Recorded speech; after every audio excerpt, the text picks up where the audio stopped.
دہائیوں میں کبھی ایک آدھ کیس آتا ہے اور ان کے خلاف چونکہ 180 سے زائد کیسز ہیں تو لہذا اسی کے مطابق وکلاء کی تعداد جو ہیں ان کو وزٹ کرنے کے لیے درکار ہوگی۔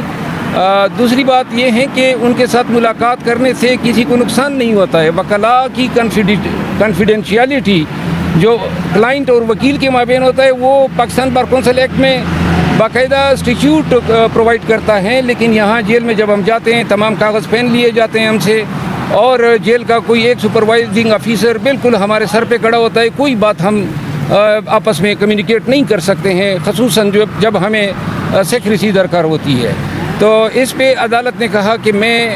حکم صادر کرنے سے پہلے سرکار کو ایک موقع دیتا ہوں کہ وہ اپنے تئیں جوڈیشس مائنڈ اپلائی کرتے ہوئے سپرنٹینڈنٹ جیل کے ذریعے ایک